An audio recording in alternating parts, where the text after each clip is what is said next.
Uma coisa é você falar, o Flamengo, o Palmeiras estão investindo mais do que a média e aumentaram um pouco suas dívidas e tudo mais. Ok, eles podem fazer isso. E aí que a gente vai entrar no grande dilema da indústria do futebol e por que é tão difícil gerir clubes de futebol. Esses dois fazem, os adversários próximos querem fazer também. Porque se não fizer, o torcedor reclama, a imprensa reclama, enfim, todo mundo reclama e fala, pô, mas por que vocês não estão fazendo? Aí o adversário que não pode faz um pouco mais. Aí o adversário que é uma SAF olha e fala, peraí, esses caras que não são SAF estão fazendo, eu preciso investir e reformar meu ativo, vou lá e faço. Então, você incha, de certa forma, de uma maneira equivocada, toda a indústria. Não é só a receita que vai fazer a diferença, né? Uma boa aplicação dessa receita, ou quem tem menos dinheiro tiver uma boa aplicação, eficiência na gestão, vai conseguir melhores resultados. O Botafogo, com 600 milhões, a gente não sabe porque o Botafogo não divulgou balanços, né? Então, imagina-se que o Botafogo tenha feito mais ou menos uns 600 milhões de receita. Foi campeão brasileiro, campeão da Libertadores. O Fortaleza, com seus 300 e pouco, 400 milhões, foi quarto colocado. O Inter, com uma receita de terceiro bloco, foi quinto colocado. Se você for mais eficiente no uso do seu dinheiro, certamente você vai ser mais competitivo. Sim. É mais difícil ser competitivo contra Flamengo e Palmeiras porque eles têm as duas coisas, tem dinheiro e tem boa gestão. A questão das dívidas, para mim, ela é muito preocupante porque os clubes não dão atenção e elas vão travando ali a gestão. Vai chegar uma hora que o clube, a hora que ele perceber, ele já não tem mais como se reestruturar, porque elas ficaram muito grandes, que é o caso do Corinthians. Com 2,5 bi de dívida, organicamente não vai resolver. Tem que fazer alguma coisa mais drástica ou o clube não vai sair desse atoleiro. Isso tem que estar na cabeça do torcedor, que tem as finanças controladas, enfim, que tá com um clube sustentável, é importante para que ele continue torcendo para esse time, não agora só, né, que ele tente comemorar o título desse ano, mas que ele vai comemorar o título daqui 10 e que o filho dele vai comemorar o título daqui 30.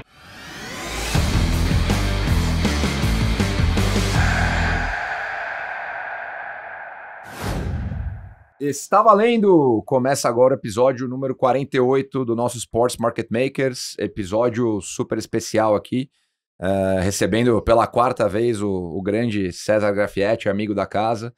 Vou fazer a introdução completa aqui já para todos que estão assistindo a gente. Do meu lado está o grande Bruno Chatac, nosso ex-cabineiro do VAR, agora participante assíduo aqui da mesa. Obrigado, Chatac, pela presença mais uma vez. Para quem não me conhece, eu sou o Pedro Oliveira, fundador da Outfield, parceiro aqui do Market Makers no Sports Market Makers. E hoje um episódio bastante especial aqui, recebendo o César, uma das principais autoridades quando a gente fala de finanças no mundo do futebol. Momento importante, a gente fez o lançamento essa semana aqui do relatório Convocados, onde a Outfield é parceira do César na produção do conteúdo. A gente tem também a participação da Galápagos como o nosso presenting sponsor ali, o parceiro que apoia essa iniciativa já pelo terceiro ano consecutivo, além da Fanbase, que foi uma outra empresa apoiadora do relatório nesse ano. A gente está gravando aqui na quarta-feira, dia 4, né? Na segunda-feira, dia 2, a gente fez o lançamento oficial do relatório para o mercado num evento aqui para pessoas da indústria, né? Envolvendo tanto o mercado do futebol quanto o mercado financeiro. O César, né, para quem não o conhece, né, fazendo uma apresentação rápida, aí, tem mais de 30 anos de experiência no mercado financeiro, né, especialista em mercado de crédito, com uma passagem ampla aí pelo Itaú, depois fundando, né, a Convocados, gestora de ativos de futebol, que hoje também, além de toda a parte de consultoria e research, opera clubes de futebol, né, no mercado europeu. A gente já recebeu ele aqui, falou sobre o Anadia, né, o clube dele em Portugal, onde eles vêm fazendo trabalho há alguns anos. Mas hoje a ideia aqui é a gente, né, aproveitar a presença do César aqui no Brasil, ele mora em Portugal, para dissecar vários dos pontos muito interessantes que aparecem aí no relatório Convocados desse ano, né? A gente até posicionou ali um dos principais pontos do relatório, que a gente está no mercado crescente, mas com vários faróis amarelos aí para a gente prestar atenção. Acho que a ideia aqui agora, para essa próxima hora, é justamente entrar nesses pontos, né? Então, Chatac, brigadão pela presença. Algum ponto inicial aí? Um prazer. Lá em casa, as duas maiores expectativas são a nova temporada de Game of Thrones e o relatório Convocados. Então, boa. Chegamos ao momento com o César aqui para extrair o máximo possível. Boa, bom, brigadão, César. Você quer começar por onde? Acho que qual que é para você, a principal conclusão que a gente tira aí do relatório desse ano? Primeiro, bom, obrigado pelo convite, Pedro, Bruno. É legal de novo estar aqui. É um espaço que a gente consegue debater de uma maneira bacana a indústria do futebol, especialmente fora de campo. Acho que os pontos são muito claros, né? Eu acho que a gente tem aqui mais receitas. Isso significa que o futebol segue sendo uma indústria que chama a atenção de diversos stakeholders, seja nas receitas comerciais, seja na negociação de atletas, continuamos formando e vendendo muitos atletas, ou seja, o futebol continua sendo ali, a bilheteria, o match day continua com uma participação crescente, enfim, o futebol continua sendo uma atividade que chama a atenção de vários mercados. Agora, continuamos errando em algumas coisas, né? Ter mais dinheiro não significa necessariamente dentro do mundo do futebol ser mais eficiente. Você acaba gastando mais. E o futebol em 2024 no Brasil viu justamente isso. Investimos muito mais, aquela conta que a gente faz, investimos 3,2 bilhões em contratações de jogadores e vendemos 2 bilhões e 300. Então, tem um déficit entre compra e venda de 1 bilhão de reais. Isso vira dívida, e essa dívida em clubes estruturados ok, não causa impacto, mas em muitos clubes com deficiência financeira, digamos assim, hoje, isso gera ainda mais buraco. Então, assim, o cenário médio, né, do Brasil ano passado foi, temos mais receitas, a indústria está crescendo, continua chamando a atenção, mas a gestão continua com pontos de atenção aqui, justamente porque não dá a devida atenção ao problema das dívidas, que a gente vai explorar um pouco mais aqui ao longo da nossa conversa. E no todo, né, a gente está falando em números aí, né, a receita ela cresceu 10% ano contra ano, a dívida cresceu, ordem de grandeza aí, 20% ano contra ano, então, né, ilustrando o seu ponto de que a gente ainda está com o endividamento crescendo num ritmo maior do que a gente consegue ter capacidade de geração de receita, e acho que no meio do caminho, né, o dado que nos chamou muito a atenção lá na Outfield, que a gente estava debatendo exaustivamente, é justamente a despesa, o investimento em elenco, né? Se a gente comparar com 2023, isso mais que dobrou em 2024. Então, na prática, a gente está vendo muito dinheiro novo entrando no sistema, seja via capacidade de geração de receita dos clubes que está aumentando, seja via o investimento das empresas de aposta, que aumentou bastante ano passado aí na frente de patrocínio, ou seja, mesmo via capital inorgânico sendo injetado por novos acionistas de SAF ou alavancagem que os clubes têm buscado no mercado, muitas vezes até junto com a gente, né, nas operações que a gente olha junto. Então, no fim, a conclusão que a gente está vendo é que o dinheiro ele está passando por um ralo furado, indo direto para o bolso dos atletas, né, dos intermediários, dos empresários, enfim. A gente não tem necessariamente uma diretriz ou uma orientação para redução da alavancagem, né? Vou usar esse capital novo para reduzir a alavancagem, ter menos despesa financeira, começar a sobrar mais dinheiro no caixa, e aí sim, daqui 2, 3, 4 anos, quando eu tiver um fluxo de caixa mais estabilizado, eu volto a investir pesado em jogador. Na prática, a gente está invertendo a ordem, né? Está gastando em jogador agora. É isso que está acontecendo. Exatamente. Né? O cenário é justamente esse.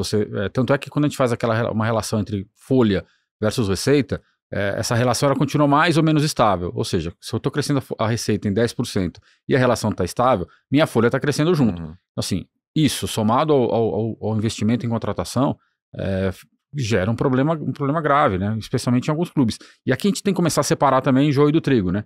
Uma coisa é você falar, o Flamengo, o Palmeiras estão investindo mais do que a média e aumentaram um pouco suas dívidas e tudo mais. Ok, eles podem fazer isso. E aí que a gente vai entrar no grande dilema da indústria do futebol e por que é tão difícil gerir clubes de futebol. Esses dois fazem, os adversários próximos querem fazer também. Porque se não fizer, o torcedor reclama, a imprensa reclama, enfim, todo mundo reclama e fala, mas por que vocês não estão fazendo? Então, aí o adversário que não pode faz um pouco mais. Aí o adversário que é uma SAF olha e fala, peraí, esses caras que não são SAF estão fazendo, eu preciso investir e reformar meu ativo, vou lá e faço. Então, você incha, de certa forma, de uma maneira equivocada, toda a indústria. E o dinheiro vai acabar justamente nisso, acaba sempre em atleta, acaba sempre com agente, e eventualmente com outros clubes, especialmente porque o Brasil está importando muito atleta, está trazendo muita gente de volta. Então, assim, essas aquisições também estão fazendo com que o dinheiro, em vez de entrar, saia, né, na balança comercial. E tem um detalhe aí que é muito interessante também, que é a cronologia na qual isso ocorre, né? Então, basicamente, pelo nosso calendário, janeiro é uma janela quente, porque os clubes estão se preparando para um novo calendário, um novo ano calendário, todas as competições.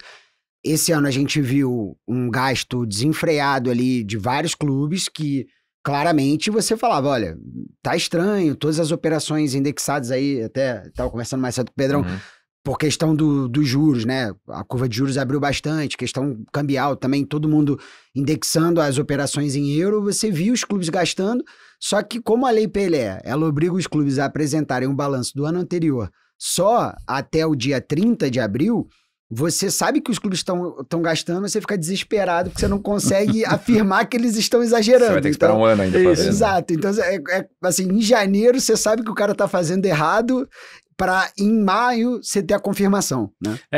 Esse é um problema que não foi endereçado na Lei Geral do Esporte, né, que substituiu a Lei Pelé. Continua com a mesma obrigação de até 30 de abril.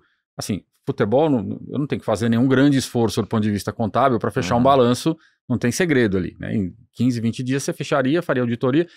A lei deveria obrigar que os clubes divulgassem balanço até no máximo dia 15 de fevereiro. Isso é justamente porque você perde, sim, você não sabe o que aconteceu no ano anterior e você perde a janela, o início da janela de verão para nós aqui, que é a mais robusta. Então, assim, e aí o que é pior, né? Já tendo uma ideia no começo do ano do que foi o ano anterior, porque a gente vai acompanhando, né? Você tá vendo o cenário piorar.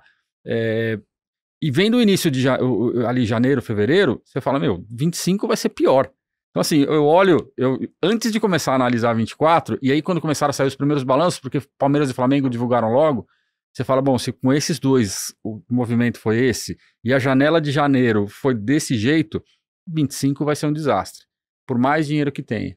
E aí é legal, ontem eu fiz uma participação no Sport Center e eu estava lá conversando com o Paulo Calçade, ele deu fez uma boa analogia, ele falou, os clubes parecem aquela pessoa que recebeu um aumento, recebi um aumento, né, então agora eu posso gastar um pouco mais, aí foi lá no cartão, comprou uma coisa aqui, comprou uma coisa ali, parcelou em 10, parcelou em 12, agora o cara consumiu o aumento e mais uma parte do que já existia. Então assim, os clubes no ano passado fizeram isso, 25 vão fazer igual.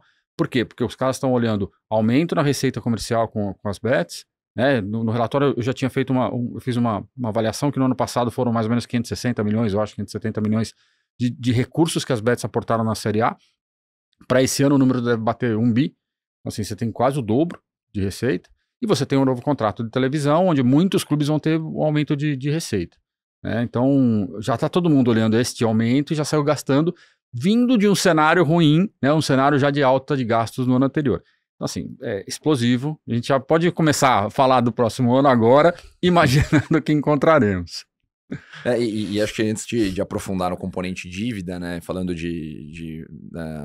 como a composição da receita tá no futebol brasileiro, né, porque a gente tem visto mais movimentação de dinheiro, né, a própria injeção de capital das bets. Um indicador que a gente entende que é positivo também é a gente depender menos de dinheiro de televisão, né? Num momento em que, historicamente, pegar alguns momentos no passado, aí o Brasil chegou até ter, na média, 50% das receitas dos clubes vindo de TV.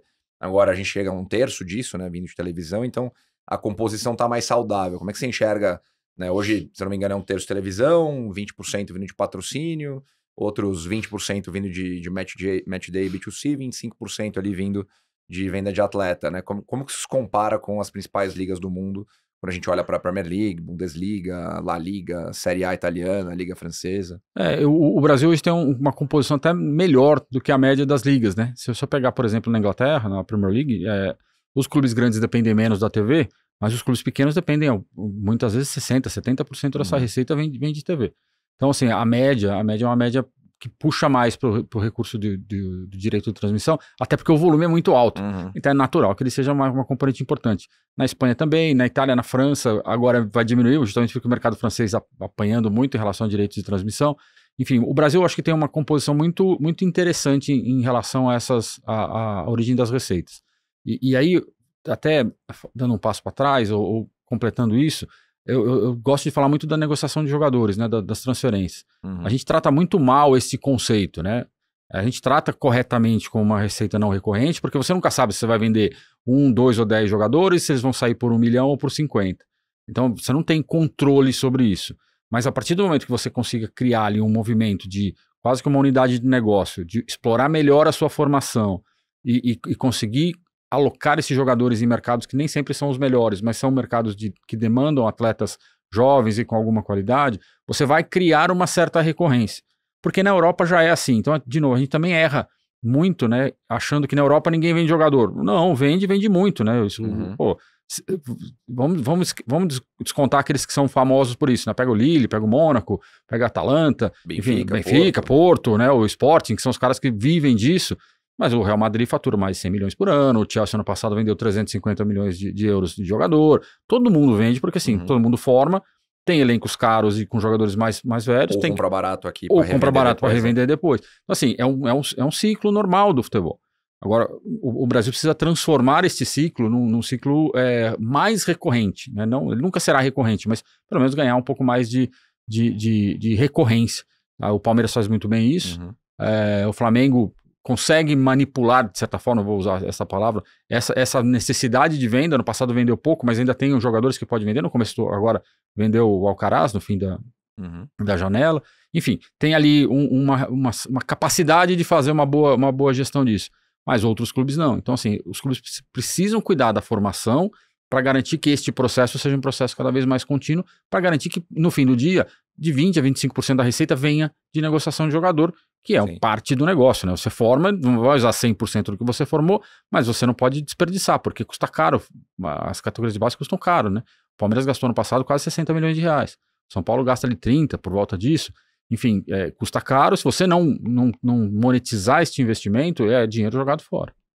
Isso foi legal porque você acabou de chancelar o que o Pedrão, que a gente carinhosamente aqui chama de professor, vinha falando nos últimos episódios, que é o coeficiente, né, o ROI, né, entre o que você investe na base e o que você está recebendo pela venda. Então, assim, é quase que, tudo bem, você teria que ver ali por safra, mais um debate que a gente estava tendo hoje, mas você tem já clubes do Nordeste com receitas de venda de jogador, performando bem, mas ao mesmo tempo, quando você olha ali para clubes que investem 25 mais na base, um grupo que já foi de 4, 5, hoje é de 11 clubes, então faz toda a diferença para os clubes começarem a capitalizar esse dinheiro, né? E até numa indústria mais profissional, né, o ponto que o César mencionou é bem interessante, assim, porque a gente já ouve nos últimos 3 anos os clubes começarem a entender que eles têm que ir accounts lá fora, né? Eu tô investindo 20, 25, 30, 60 por ano, né, 60 milhões de reais por ano aqui na minha categoria de base, eu preciso entender o que o Benfica, o que o Porto, o que a Atalanta, o que o Lille, o que os outros, o Liverpool, o Chelsea, o que esses caras querem em termos de recurso, né? Qual que é o material humano com o qual o Arne Slot quer contar lá no Liverpool, né? Ele tá jogando com que estilo? Será que faz sentido eu bater lá na porta e falar, cara, ó, na minha base aqui eu jogo dessa forma, que tipo de jogador eu tenho que formar para ele ser um jogador apto a estar na Premier League hoje, ou ele estar na Liga Francesa, ou ele estar em Portugal, e historicamente os clubes faziam pouco. Esse trabalho a gente começou a ouvir nos últimos 2, 3 anos, mais pessoas fazendo isso. Não à toa o Palmeiras tem o departamento de mercado que vai à Europa, conversa com os clubes, né? Não é mágica, né? O Palmeiras conseguir formar recorrentemente jogadores do nível que ele está formando e vender, transformando a receita não recorrente em recorrente, né? Até a gente fala muito com clubes lá na Europa, o César também, e isso eu já ouvi de tomadores de decisão de clube europeu que compram atletas. Assim, pô, se eu vou comprar um atleta hoje do Palmeiras e do Flamengo, chovendo no molhado aqui, o pessoal vai ficar bravo com a gente, eu sei que o atleta já vem com uma formação diferente no 360. Então eu tô tranquilo em pagar mais por esse atleta, porque eu sei que meu risco está mitigado. Quando eu vou olhar atletas de outros clubes, não necessariamente eu tenho o mesmo nível de segurança, porque eu não falei com os gestores da base antes, eu não entendi a formação desse menino antes, então eu tô tomando um risco maior, eu vou pagar menos. Então até nesse trabalho de se posicionar no mercado, trabalhar como um key account, sentar lá, que é um trabalho normal em qualquer indústria, né? Se você vende 200 milhões de euros para a Europa todo ano, você tem que sentar lá com o City, que é um principal comprador, o Real Madrid, que é um principal comprador, e entender o que esse cara quer, né? Não, exato. E aí é interessante tem dois aspectos importantes aqui. Primeiro, quando você faz isso, você melhora a qualidade da formação, né? Tem uma tese de que estamos formando igual os europeus e estamos perdendo a qualidade do jogador brasileiro. Não é isso. Quando você faz esta transição, você está trazendo novos aspectos de formação que vão se agregar à qualidade do jogador. Você não está robotizando ninguém, até porque a Europa não robotiza ninguém mais, né? É só pegar ali, qualquer seleção europeia hoje é multicultural. Então assim, por quê? Porque você não está mais robotizando, você está tentando dar um pouco mais de talento. Então, quando você faz isso, você melhora a qualidade de formação, mesmo que esse atleta não seja vendido, no seu futuro clube, no Brasil, ele vai desempenhar melhor. E um outro aspecto legal já temos hoje no Brasil, acho que são 107 clubes de formação, só de formação.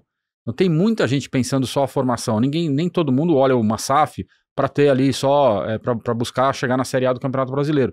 Muita gente está fazendo boas formações para encontrar o jogador, formar, revelar, vender e depois, enfim, ajudar neste processo, que é algo bastante rico Uma vez que quando você pega, de novo, os exemplos europeus, muitas vezes os clubes lá têm sub-20 e sub-17, né? O sub-19, sub-17, e só. A base mais jovem fica sempre terceirizada. São outros clubes que fazem e depois alimentam esses grandes. Porque, de novo, o custo é muito alto.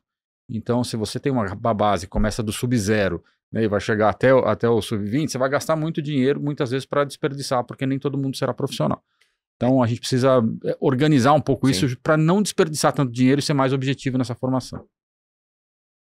E ainda no tema de receitas, né, a gente falou muito aqui nos últimos episódios, a gente fez alguns debates sobre os resultados que vinham saindo, né, os resultados financeiros dos clubes, e o fenômeno da concentração, você sempre destaca no relatório também, ele continua né, se destacando ali. Então, a gente vê ali Flamengo com 1,3 bilhões de reais de receita em 2024, Palmeiras quase 1,2, Corinthians 1,1, São Paulo quase 800, Fluminense fazendo um ano destacado ali, né, chegando na 5ª posição em termos de receita, e esses 5 clubes concentrando 49% da receita total, né, da Série A do Campeonato Brasileiro. Quais são os riscos que você enxerga, né, nessa concentração, principalmente nos 4 aí, que tem mais massa crítica, tem mais torcida, o Fluminense fazendo um bom trabalho justamente de venda de jogador. Para conseguir encurtar a distância para essa turma. Então, como é que você enxerga o fenômeno da concentração versus os outros 15 que tem menos capilaridade, menos torcida em muitos casos, menos capacidade para investir na base, né? Naquela discussão que a gente fala do ciclo virtuoso do futebol, talvez o ciclo virtuoso dos outros 15 aí esteja rodando numa velocidade menor, né? Como é que eles podem enfrentar esse desafio de ter menos dinheiro disponível? Esse cenário é o cenário europeu, né? Todo país tem lá 2, 3 clubes, tirando a Inglaterra, que talvez tenham 4 ou 5, mas a maioria dos países tem 2 ou 3 que disputam justamente porque eles têm uma distância em termos de receita bastante grande em relação ao resto. No Brasil nós já chegamos nisso. Né? Se eu pegar Palmeiras, Flamengo e Corinthians hoje, eles são um trio que já fatura acima de 1 bi, mesmo com o Palmeiras ano passado vendendo muito jogador para fechar essa conta, em situações normais ele vai fazer boa parte disso e vai chegar ali no seu bilhão de receita. Depois você tem o São Paulo ali meio isolado, na casa dos 700, 800, e aí você começa a ter escadinhas de clubes menores. O Fluminense teve 2 anos, né, com boas receitas, um pela Libertadores e mais Mundial, e outro por conta de venda de jogador, então ele é um ponto fora da curva aqui, ele tá mais para 400 do que para os 600 que ele fez, né? Então ele já é um outro grupo. O que acontece? É óbvio que a competitividade ela vai ser afetada quando você tem maior concentração. E a concentração ela é natural, ninguém está forçando, né? O Flamengo tem mais receitas, quando você olha a receita comercial do Flamengo é gigante, né? Tem receita de match day, a televisão talvez para esse ano, né, vai ser um pouco menor, mas ainda assim ele consegue bons volumes, ele é competitivo, então ele acessa sempre boas receitas de performance. É natural isso que aconteça com ele, com o Palmeiras e agora também com o Corinthians. A diferença entre os 3 é que o Corinthians é um outsider porque deve muito, então boa parte dessa receita é consumida com outras necessidades. E não é à toa que você acabou de falar do Palmeiras e Flamengo, a gente vai ficar falando de Palmeiras e Flamengo, já fala, sei lá, 3, 4, 5 anos, a gente vai continuar falando daqui 3, 4, 5, justamente porque eles estão na frente. Agora, não é só a receita que vai fazer a diferença, né? Uma boa aplicação dessa receita, ou quem tem menos dinheiro tiver uma boa aplicação, eficiência na gestão, vai conseguir melhores resultados. O Botafogo, com 600 milhões, a gente não sabe porque o Botafogo não divulgou balanços, né? Então, tudo que a gente tem ali é um pouco de premissa, né? De premissa, estimativa, né? Busca uma informação aqui, outra ali. Então, imagina-se que o Botafogo tenha feito mais ou menos uns 600 milhões de receita. Já é bastante perto do que ele fazia antes. Foi campeão brasileiro, campeão da Libertadores. O Fortaleza, com seus 300 e pouco, 400 milhões, foi 4º colocado. O Inter, com uma receita já de terceiro bloco, foi 5º colocado. Né? Enfim, recentemente foi semifinalista de Libertadores. Enfim, se você for mais eficiente no uso do seu dinheiro, certamente você vai ser mais competitivo. Tá? Você vai diminuir a distância. É mais difícil ser competitivo contra Flamengo e Palmeiras porque eles têm as duas coisas. Tem dinheiro e tem boa gestão, na média. Mas em relação ao Corinthians, ao São Paulo, que passam por momentos diferentes, o São Paulo é num momento de transição em recuperação, né, ciente de que é preciso fazer isso. O Corinthians ainda é completamente desorganizado, mas com menos dinheiro e com boa gestão você vai encurtar essa distância. E um aspecto para mim importante é qual o seu objetivo. Se os clubes tiverem o objetivo certo, eles vão ser competitivos na medida certa. Não, o Fortaleza não vai ter o objetivo de ser campeão brasileiro, mas se ele conseguir uma vaga na Libertadores, está ótimo. Então, acho que é um pouco essa dinâmica. E aí, a hora que todo mundo entende o objetivo, todo mundo fica satisfeito com o que alcança quando consegue atingir. Sim, e aí a dinâmica vai ficando mais desafiadora mesmo, né? Porque vão ter bons exemplos como o do Fortaleza, né? No passado, 15ª receita da Série A e 4ª posição. Vão ter exemplos que não vão funcionar tão bem, né? O caso do Atlético Paranaense no passado, né? 9ª receita da Série A e rebaixado para a Série B, né? Na 17ª posição. E a gente vai chegando no exemplo europeu, né? Na situação que até na Inglaterra tem sido muito debatido isso, né? O time volta da Championship, né? Da 2ª divisão para a 1ª divisão, numa distância tão grande em termos de receita, que em 90% dos casos eles estão batendo e voltando. Né? Então, esse ano mais ainda, né? Não lembro exatamente o número, né? Mas esse ano os 3 que subiram ano passado caíram com 8 rodadas de antecedência, né? Nenhum deles chegou nem perto de conseguir se manter, justamente por conta do gap de receita. E aí no Brasil, a gente começa a ver alguma coisa parecida, né? Se eu não me engano, dos 4, exceto o Atlético Paranaense, os outros 3 rebaixados eram as 3 menores receitas da Série A. É isso. Né? Então, vai ficando mais difícil fazer futebol, né? Exato. No fim do dia, a receita vai fazer diferença, especialmente embaixo. Em cima, menos, porque assim, você tem gente com dinheiro menos competente, gente com menos dinheiro mais competente. Mas embaixo, você não faz milagre. Ainda mais se você quiser ser organizado. E os clubes que caem, normalmente são clubes que estão com as finanças em dia.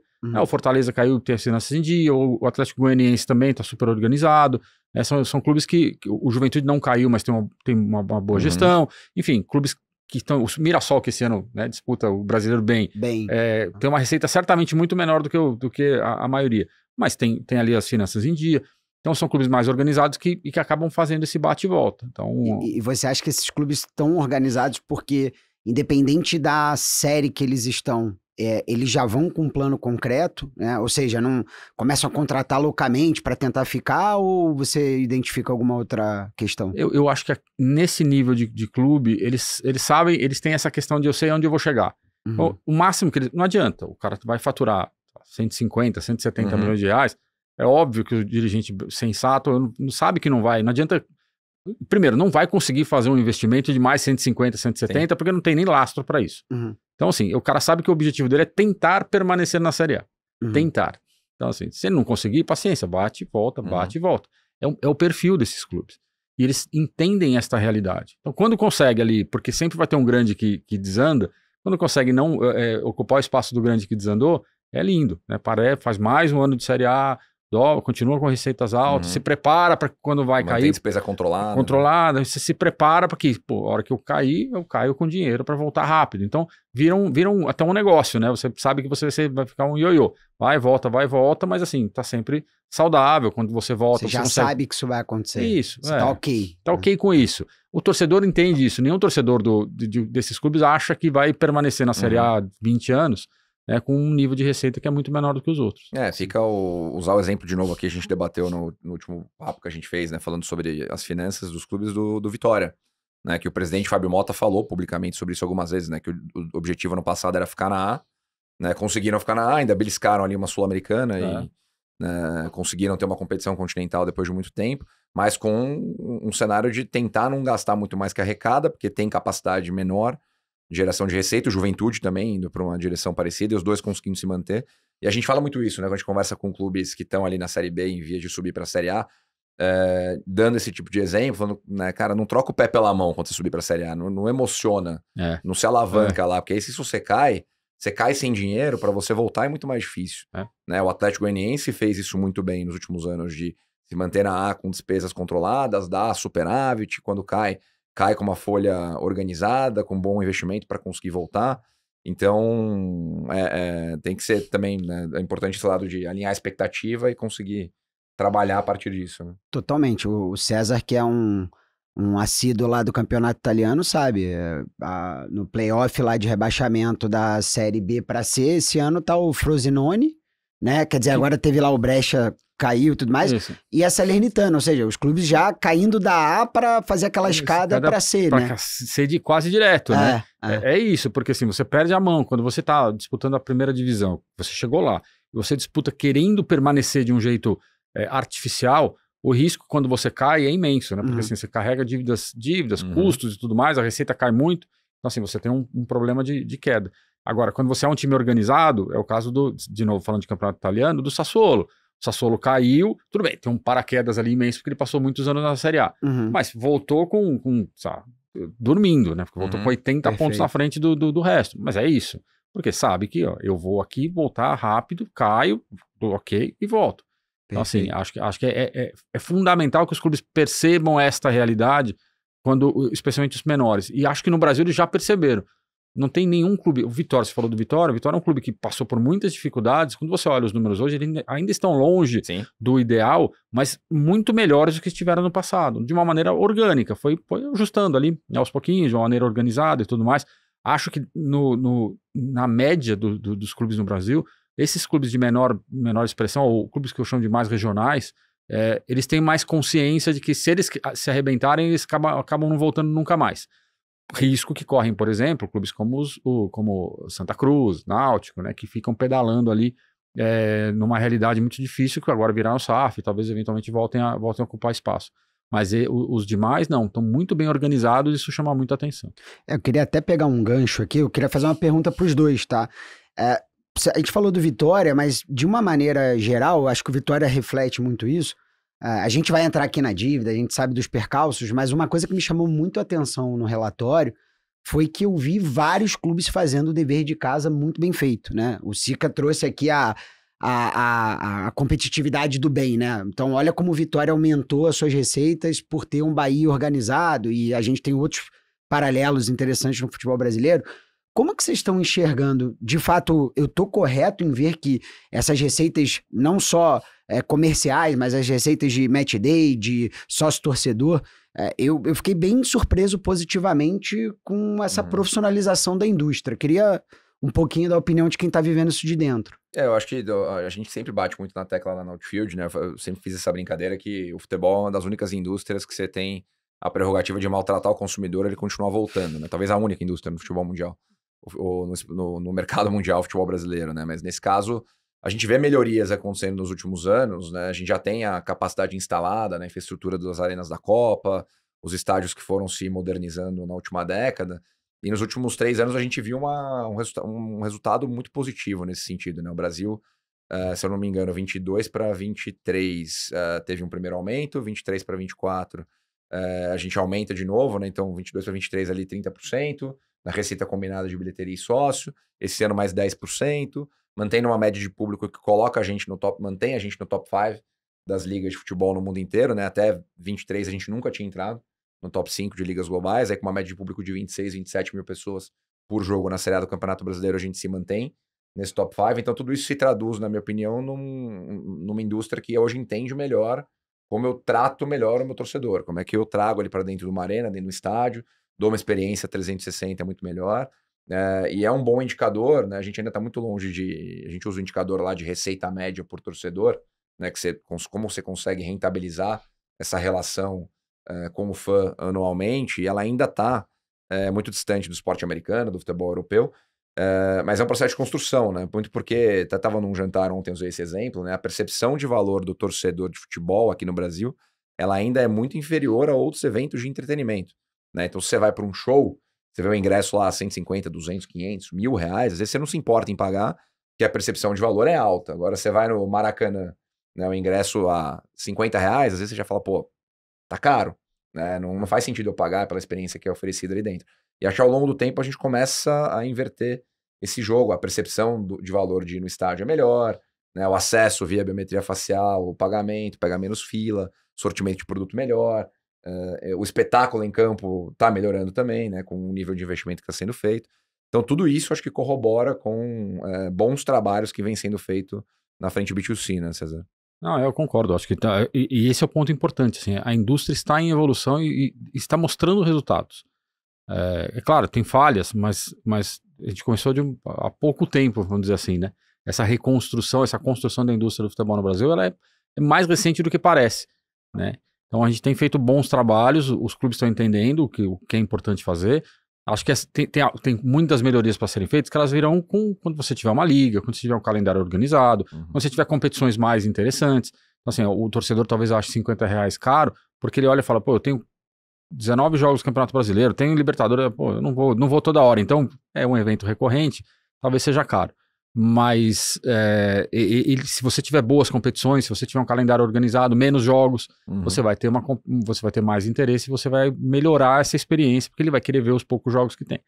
Então, tem algumas evoluções para acontecer, mas a gente já andou muito, né? Então, quando a gente coloca as críticas que colocamos no relatório em relação à piora do cenário e aos sinais de alerta, nós não podemos esquecer que a indústria está evoluindo e vem apresentando bons resultados em relação a isso. Essa questão da média de público é interessante. E joga realmente contra, né, umas teorias de algum tempo atrás que as gerações mais jovens não gostam de futebol, ninguém vê, não sei o quê. Vê, acompanha, gosta, assiste em campo, assiste na TV. Tanto é que você tem mais opções de TV hoje, né, seja para Campeonato Brasileiro, seja para campeonatos internacionais. Ou seja, o futebol continua sendo um polo de enorme atração de interesse. E aí eu acho que a indústria, ao se profissionalizar, ela vai conseguir continuar explorando melhor isso. E até tem um dado interessante que a gente colocou no relatório esse ano também, né, no capítulo sobre Match Day, que a gente sempre fez a comparação da média de público do Brasil, dado que a gente está no top 5 agora, pegando os clubes individualmente, comparando com a média de público de clubes europeus individualmente também, para ver onde a gente estava, né? Então a gente pega a média do Flamengo, que é quem tem a melhor média do Campeonato Brasileiro, ele está ali gravitando entre o 20º, 25º, em média de público, comparado aos grandes, né, as grandes médias do futebol global. Pegar o Borussia Dortmund, já, o Borussia Dortmund tem 80 mil de média de público, o Barcelona 75 mil de média de público, então dessa ordem de grandeza você vai descendo. Se eu não me engano, o Flamengo foi 23º em 2024. Aí a gente inverteu, falou, pô, legal, vamos olhar agora a taxa de ocupação para ver onde a gente está, né, comparando com a capacidade que eu tenho, inventário de venda de ingressos e pessoas presentes no jogo. E aí a surpresa foi positiva, porque a gente tem no top 20 2 clubes brasileiros que estão, né, com 90% mais de taxa de ocupação ao longo da liga do Campeonato Brasileiro, que são Corinthians e Vasco. Pô, que legal. O Corinthians, porque notadamente tem uma torcida ultra engajada, que está lá sempre na Neoquímica Arena, e o Vasco, porque tem uma arena, né, um estádio menor, né, em termos de capacidade, e uma torcida também muito engajada. A gente até falou aqui que, apesar de tudo que acontece no Vasco, a torcida ainda salva o Vasco. Esse é um bom indicador de que a torcida não abandonou o clube, pelo contrário, ela tá lá ajudando o clube nesse momento difícil. É quase que o último ativo, né? Legal. Mas, cara, pra puxar um gancho aí que o César falou, a gente, né, aprofundou bastante em receita aqui agora, ele falou dos riscos, dos sinais amarelos aí que a gente mapeou, e não tem como não falar da dívida, né, e de como isso pressiona o fluxo de caixa de grande parte dos clubes aí no futebol brasileiro.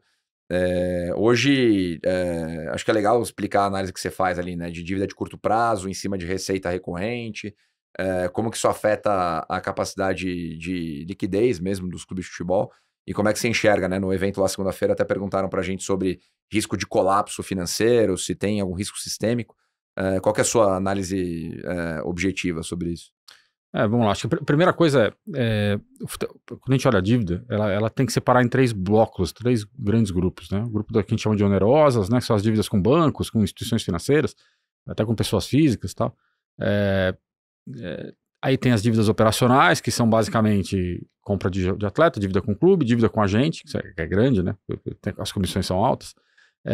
E salários e encargos, né? Que no futebol a gente trata como uma dívida porque normalmente os meses têm mais do que os usuais 30 dias, né? Então eles vão virar uma dívida maior no futuro.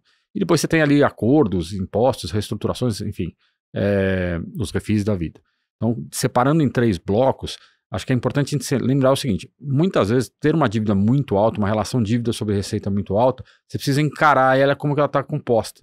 Porque tem muitos clubes, o Flamengo hoje, por exemplo, tem uma dívida, mas a dívida dele é muito de contratação, e a dívida de longo prazo que está alongada ali por ainda mais 7, 8, 10 anos. A vencer. Né? A vencer, com um custo... contas a pagar. Contas a pagar ali que, enfim, vai virar, o impacto é pequeno. Então, quando a gente olha um clube de futebol, a principal referência que a gente tem que ter, até porque as receitas são muito de giro muito curto, e todo ano elas começam praticamente do zero, né? Você começa todo ano o campeonato do zero, enfim, você vai ter ali bilheteria, tudo, TV e tudo mais. Então a gente olha muito a posição de curto prazo, né? Como é que as dívidas de curto prazo estão impactando as receitas dos clubes, né? Então, perguntaram até no evento, qual a relação de dívida sobre receita que ideal, tal. Olhando aqui um cenário médio ao longo dos últimos anos, o número que a gente chega aqui é entre 0,5, 0,6 da receita, no máximo, o quanto você tem que ter de dívida de curto prazo em relação à receita, justamente para você não ser não explodir, secar, não secar, né? Porque assim, é isso. O que você tem que considerar, né? Quanto você vai receber de receita, quanto você tem para pagar. Eu tenho para pagar aqui 50% da receita, ótimo, vai me sobrar dinheiro para pagar as parcelas de longo que vence, para fazer algum investimento, enfim, para dar sequência na operação. Se você deve mais que isso, se deve um ano de faturamento de receita, você já sabe que não vai faltar dinheiro, porque tem mais gastos do que a receita é capaz de cobrir no fim do dia. Então, é importante isso porque, assim, só de custo financeiro os clubes pagam muito caro. A Selic a 15, é muita dívida em dólar, em euro, e aí tem impacto cambial. Então, assim, todo mundo olha muito a relação dívida-receita, mas tem que trazer a despesa financeira junto nessa conta, claro, porque ela é fundamental na hora de você não conseguir fechar. E aí os casos mais claros são os casos do Corinthians e do Atlético Mineiro. Né? O Corinthians que seria a 14ª receita do futebol brasileiro, só com o que ele paga de custo financeiro. São mais 360 milhões, 350 milhões. 370 milhões de reais. Né? De juros. De despesa financeira, exato. Isso. Então, assim... Para não amortizar o principal, né? Isso. Exato. Para deixar ela intacta, né? Então, você imagina, com a receita de 1 bi e pouco, 1/3 dessa receita vai para despesa financeira. E aí, o que te sobra? Te sobram lá 700. Então, só a receita real não são 1 bi e 100, né? Elas são 1 bi e 100 menos esses 370. Desculpa te interromper, lembrando que 1.1 é a total. A total, né? A recorrente é 760, então a gente tá falando de metade. De metade. E aí, uma parte dessa total, que é a venda de jogador, você não recebe à vista. Você recebe parcelado. Se você quer receber à vista antecipar, elas já não são 200 e tanto, ela tem desconto, que vira despesa financeira. Enfim, a grande questão hoje das dívidas é que os clubes não dão atenção a elas e o impacto que elas trazem. Né? Por quê? Porque eles acham que não vão pagar. Muitos acham que não vão pagar. Se eu não pagar salário, se eu não pagar encargo, se eu atrasar o imposto de renda, se eu atrasar o fundo de garantia, depois eu vou lá e renegocio. Se eu não pagar um clube no Brasil, vai cair na CNRD, que hoje em dia tem sido cada vez mais leniente nos acordos. A única preocupação que muitos têm é com dívida com clubes no exterior, que aí a FIFA vem e coloca um banco. Mas a hora que ela coloca o banco, o cara vai lá e paga. Né? Então, ele deixa sempre, ele estica o prazo até onde dá para poder fazer essa gestão. Então, assim, a questão das dívidas para mim ela é muito preocupante porque os clubes não dão atenção e elas vão travando ali a gestão. Vai chegar uma hora que o clube, a hora que ele perceber, ele já não tem mais como se reestruturar, porque elas ficaram muito grandes, que é o caso do Corinthians. Com 2,5 bi de dívida, organicamente não vai resolver. O Atlético também, com a dívida que tem, não vai organicamente resolver. Não vai sobrar 20%, 30% da receita para você ir pagando essa dívida. Então, assim, tem que fazer alguma coisa mais drástica ou o clube não vai sair desse atoleiro. O insight que você gerou ali no relatório, ele é bem exemplificativo disso, né? O Corinthians, pegar os juros que ele pagou em 2024, 370 milhões, ele seria a 14ª receita do Campeonato Brasileiro. O Atlético, com os 230 milhões, seria a 16ª receita do Campeonato Brasileiro. Então, são valores exorbitantes. Quando a gente olha para todo mundo junto, né, Série A inteira, estamos falando de 1,2 bi de real em juros, que é 10% da receita total gerada, que está sendo queimada ali em despesa financeira. E a gente também fala muito sobre isso. Não é que a alavancagem é o demônio, né? Pelo contrário, em toda a indústria existe alavancagem saudável dentro dos limites, né? Dentro de uma regra que você gaste menos do que você arrecada, justamente para sobrar dinheiro para você servir essa dívida e ter um fluxo de caixa saudável. E aí, nesse sentido, né, não tem como entrar no tema de endividamento. A gente falou aqui que grande parte desse endividamento está indo para o campo, e não entrar na discussão regulatória. Né? A gente fala muito sobre fair play financeiro, sobre organização, né, dos processos aí. O que você entende que a gente precisa fazer para conseguir criar a cultura, dado que o mercado não consegue criar sozinho, de que ele precisa gastar menos do que ele arrecada, né? De que outros clubes, da mesma forma que algumas SAFs estão fazendo, muito porque tem diferente do incentivo perverso do modelo associativo, você tem a dor no bolso do dono, então o dono tem que ser um pouco mais, ou muito mais assertivo, né, em como ele gera as finanças, mas como que a gente pode começar a criar a cultura nas associações, ou no futebol brasileiro como um todo, de gastar menos que se arrecada? É só por meio de sanções, né? Tem formas diferentes da gente fazer isso? Bom, a gente tem que aculturar o mercado. E quando eu chamo de mercado, também inclui o torcedor, inclui a imprensa. A gente tem que aculturar todo mundo, tem que olhar e falar. Isso tem que estar na cabeça do torcedor, que ter as finanças controladas, enfim, que tá com um clube sustentável, é importante para que ele continue torcendo para esse time, não agora só, né? Que ele tente comemorar o título desse ano, mas que ele vai comemorar o título daqui 10 e que o filho dele vai comemorar o título daqui 30. É o que você falou dos aniversários. Dos aniversários. Né? Quem fez 100 anos recentemente talvez não faça 200, né? Ou talvez não faça 120. Então por quê? Porque se não fizer nada, não vai existir daqui um pouco. Então, precisa ter um aculturamento. Acho que já começou, né? A gente tem falado mais em fair play financeiro, em controle, em gestão. Aqui a gente está gravando hoje, mas ontem teve a invasão lá do Parque São Jorge, a torcida reclamando de má administração, de má gestão. E com pedidos pertinentes ainda, com pedidos pertinentes. As demandas da torcida ali. Então, quando você olha isso, você fala, bom, talvez estejamos mudando o mindset das pessoas, dos torcedores e tudo mais.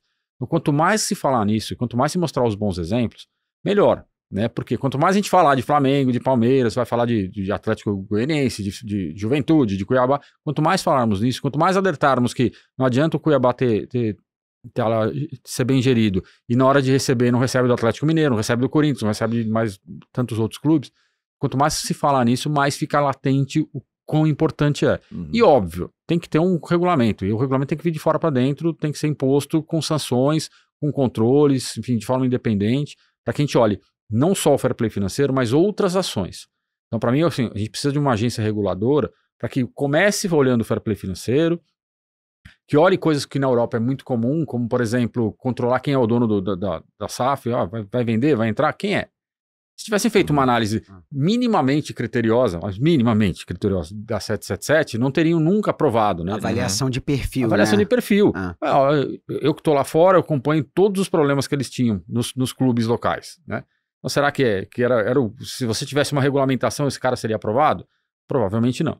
Chegar no ponto até de fazer a gente estava falando de recuperação judicial agora há pouco, qual é o impacto de uma recuperação judicial no futebol e como é que isso deveria ser tratado dentro do ambiente da indústria? Né, o Vasco com a recuperação judicial hoje, que é uma alternativa lícita, mas ele vai ganhar 6 meses sem pagar nada, né, enquanto está todo o resto da competição, todo mundo está pagando suas contas. E aí ele deveria ser sancionado, porque as regras da FIFA deveriam se sobrepor em algumas ações às regras da justiça local, e ele está tentando de alguma forma também não burlar, mas incorporar isso com o ok da justiça. Então, como é que você trata um instrumento importante como a recuperação judicial dentro de um ambiente que é diferente? Se a gente não entender que o futebol é um ambiente diferente, é uma indústria diferente, nós vamos ficar cometendo erros que destroem a credibilidade do negócio, atacam a própria credibilidade da indústria. Então, quando a gente fala de controle, a gente deveria ter uma agência que fala, eu vou olhar tudo, vou regular tudo e assim, a partir de agora só faz se tiver em ordem. Mas como quase tudo no Brasil, você faz, joga e depois vê os problemas. Aí você faz um puxadinho aqui, faz um outro puxadinho ali, vai lá, não ataca o problema, porque se atacar aqui o adversário vai me atacar depois. Então, a gente precisa de uma regra de cima para baixo para reorganizar isso. E essa questão da recuperação judicial, eu posso falar porque são 14 anos trabalhando com isso, né? Então, assim, é engraçado porque muitas associações não querem se socorrer na recuperação judicial porque falam muito do dano de imagem. E aí, é horrível aqui tratar sempre o Corinthians como exemplo, mas ao mesmo tempo que você tem vergonha de pedir uma recuperação judicial ou fazer uma restauração de dívida para uma operação de FDIC, por exemplo, como eu venho defendendo muito aqui o do São Paulo, eu tô rezando para dar certo, para ser um bom precedente, um primeiro bom precedente. Você tem um clube que não se incomoda em aceitar todas as demandas que o Memphis Depay fez. Então, eu lembro que pra gente que tá aqui no canal de Finanças no Esporte, quando o Memphis veio é desesperador. Você falar qualquer coisa, porque aí o pessoal pega o clube que você torce, distorce em tudo. Isso, né? claro. Então, isso é muito relevante. Agora, uma bola que eu queria jogar aqui pra vocês também é a seguinte. A gente tá falando de juros muito altos, mas a gente também está falando de uma queda, né, do mercado de acesso privado a dinheiro global, né? A gente sabe que os juros americanos subindo é dinheiro secando para venture capital, equity, etc. Como que vocês veem esses pleitos de várias torcidas de clubes pedindo SAFs sem ter o comprador disponível aí na praça, né? Hoje, acho que 90% das negociações de SAF dentro do Brasil são feitas por grupos brasileiros. E aí que vem o meu entendimento de que eu estou defendendo muito mais operações de FDIC para que a gente espere esse mercado de SAFs melhorar. Eu queria entender um pouquinho como que vocês estão vendo esse momento. Cara, até vou complementar o que o César falou antes, porque acho que tem a ver com a resposta da sua pergunta também, Chata, porque no fim, o investidor que está olhando para o mercado, o investidor global que está olhando para o mercado aqui, ele quer ter as salvaguardas que a gente está conversando, né? Muitas vezes, hoje, é importante a gente reforçar também o fenômeno dos MCOs, né? Dos grupos multiclube. Esse dado está no relatório, né? A gente chegou a 148 grupos multiclube no mundo em 2024. Né, só para o pessoal ter uma noção, em 2021 a gente estava falando de 70, então a gente dobrou. Né, mais que dobrou o número de grupos multiclube, porque existem sinergias operacionais, é uma estratégia interessante do ponto de vista de alocação de capital, de alocação de recurso humano também, de atleta, né, de você conseguir fazer o que o César estava falando ali, de jogar o atleta de um mercado para o outro, melhorar a formação. Então, o investidor global, ele está acompanhando, está monitorando o que acontece no mercado brasileiro, e uma das duas questões que a gente sempre recebe são, né, a primeira, a liga, quando vem, se LFU e Libra de fato vão se centralizar, unificar o negócio, e 2, se isso vai resultar num fair play financeiro, num ambiente regulatório estruturado, para que esse investidor tenha mais conforto em alocar capital aqui. Interesse existe, mas a gente entende que sempre faltam essas duas questões bem equacionadas. Sobre a questão do fair play, como o César estava falando, né, eu tenho dado muito exemplo da Liga Francesa, né, a gente falou sobre aqui num dos episódios também, falamos lá no evento de segunda-feira, que é duríssima nas punições que ela faz para clubes que não se enquadram naquilo que é a regra. A regra é tão simples quanto: no começo da temporada você me apresenta um orçamento. Você pode ter 10 de receita e gastar 20, não tem problema. Só que você vai ter que me mostrar que você tem esses 10 a mais no caixa para cobrir o rombo.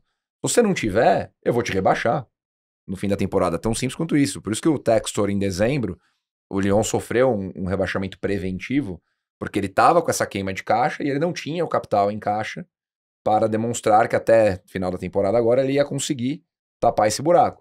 Por isso que ele fez todos os movimentos que ele fez, vem fazendo aí. Então, porque tem a sanção e tem a determinação. A gente pega o exemplo do Bordeaux, né, um clube ultra tradicional na França, que foi rebaixado recentemente, numa situação catastrófica, né, em vias de não completar os próximos aniversários, como o César falou, por conta de uma má gestão financeira. Você tem outras ligas na Europa em que, caso o clube opte por uma recuperação judicial, isso regulamentado, ele pode optar, direito dele, mas ele é automaticamente rebaixado. Você não ter a questão que o César falou, de um clube que entra com uma recuperação judicial, ele tem um fôlego maior, ele tem ele tem uma facilidade maior para gerir os passivos dele, tem uma trégua, enquanto os outros estão carregando o passivo da mesma forma que sem carregaram, pagando o credor em dia e tal. Então você cria essas desvantagens competitivas. Acho que o ponto todo começa aí. Enquanto a gente não tiver um ambiente regulatório, uma liga formada, grandes players estratégicos não vão vir para o Brasil. Acho que esse é um problema sério que a gente tem que endereçar, e o César mesmo tocou num ponto, né, o exemplo da 777.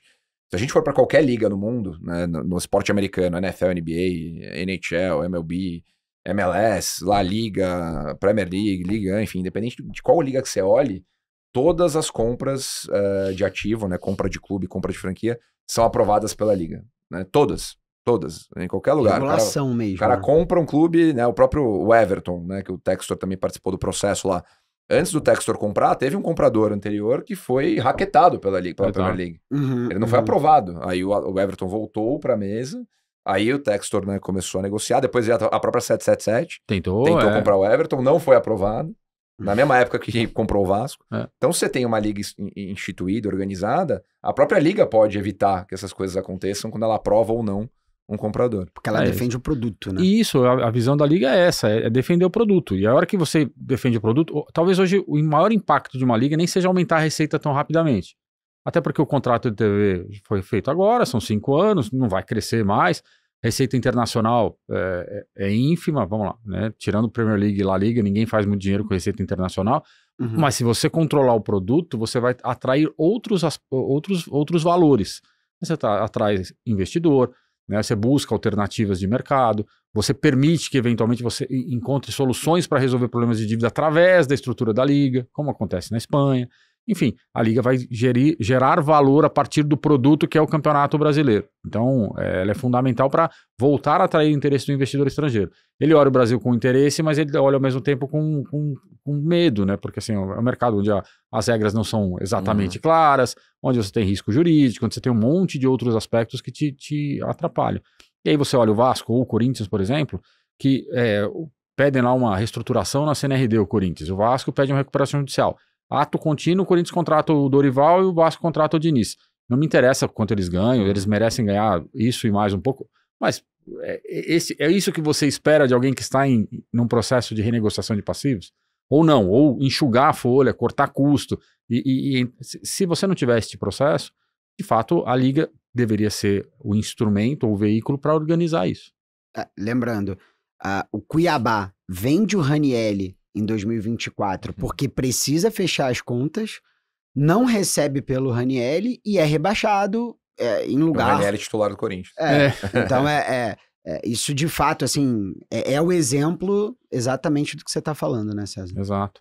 E a gente falou agora de apetite de investidor, né, pelo mercado no Brasil, e o relatório, né, o César fez uma comparação interessante ali sobre a gestão de SAFs versus gestão de associações, né? Agora, claro que é muito cedo para falar, mas no terceiro ano completo aí de algumas SAFs operando no mercado brasileiro, a gente começa a achar os primeiros indicadores ali, comparativamente falando, né, do andamento das SAFs versus o andamento das associações. Claro que, como a gente sempre fala aqui, né, a SAF não é a bala de prata, ela é uma ferramenta que pode funcionar dentro do contexto atual de transformação do futebol. Ela tem, a gente fala muito aqui da história do modelo societário, modelo de gestão. Você pode ter boas gestões sim na associação, e vão ficar bravos com a gente aí, mas vamos falar de Palmeiras e Flamengo, como sempre. E você pode ser SAFs que nem sempre vão ser bem geridas ou podem ser bem geridas. Né? Nessa comparação que você fez lá, o que mais hoje te chama a atenção quando a gente olha para SAFs versus associações? Um ponto importante para mim foi o crescimento de receita. Elas conseguiram gerar valor, né, a nova gestão. Acho que menos com investimento, porque é natural que tenha mais investimento. De novo, você acabou de comprar uma empresa. Você precisa botar um dinheiro para reformar aquilo que você comprou. Né? Se ela não era estado da arte, você precisa organizar, trazer maquinário e tudo mais. Então, é natural que haja mais investimento, e isso é importante também, né? O dinheiro está entrando. Sim. Prejuízo também, não estou preocupado com o prejuízo da SAF nesse momento, porque faz parte do processo.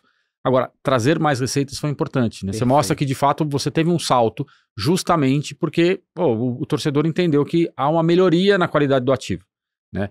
Todos, de novo, não, né? O Vasco é um exemplo ruim, né? O Cruzeiro é um exemplo que começou muito bem com o Ronaldo, depois com o Pedro, o próprio Pedro Lourenço falou, gastei muito e gastei mal, né? Não sabia que era tão caro. Não sabia que era tão caro. Sabia sim, porque já tinha sido dirigente do Cruzeiro, mas o Atlético Mineiro também tem lá suas dificuldades, mas o Red Bull Bragantino, que não é uma SAF, mas é uma empresa, vê o nível de gestão qual né? É completamente fora da curva.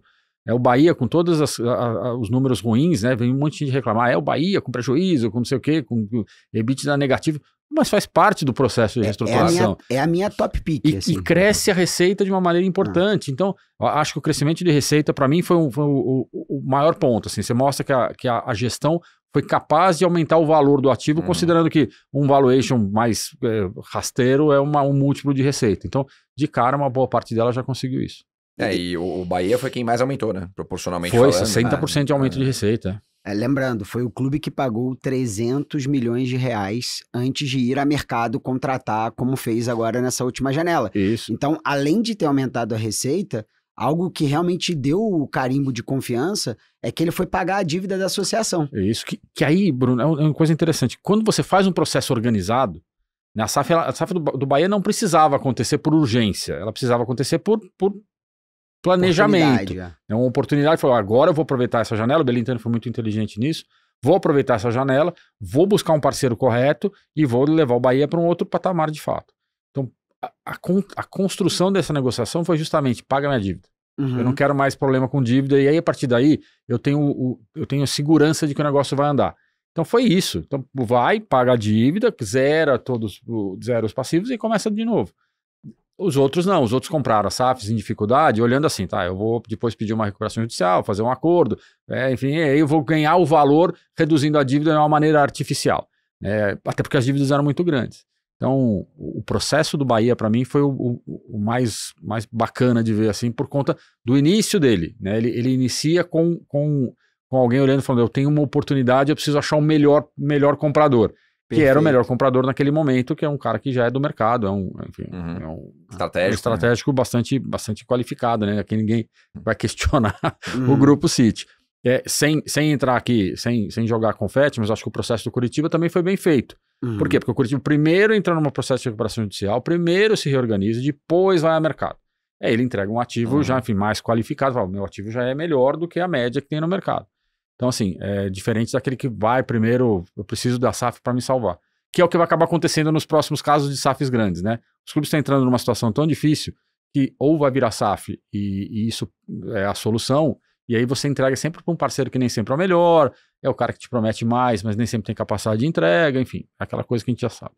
Foi o que aconteceu com o Cruzeiro e Botafogo, não tinham opção lá atrás, e, por exemplo, é a diferença que você pode ter no caso do Vasco, por exemplo, agora com uma RJ com um plano de deságio muito agressivo que ele sabidamente sabe que vai ter dificuldade de aprovar, e, por exemplo, não estou aqui transformando o São Paulo em SAF, tá? Mas se o São Paulo seguir um plano de recuperação e, de fato, num prazo de 5 anos equacionar a sua dívida, principalmente a de curto prazo, a bancária, se um dia o São Paulo quiser virar uma SAF, valuation, perfil de comprador é outro. Então, você está investindo no seu futuro, né? Você está educando um filho para ter mais condições de estar no mercado competitivo, né? Exato. No fim do dia a gente está falando de gestão, né?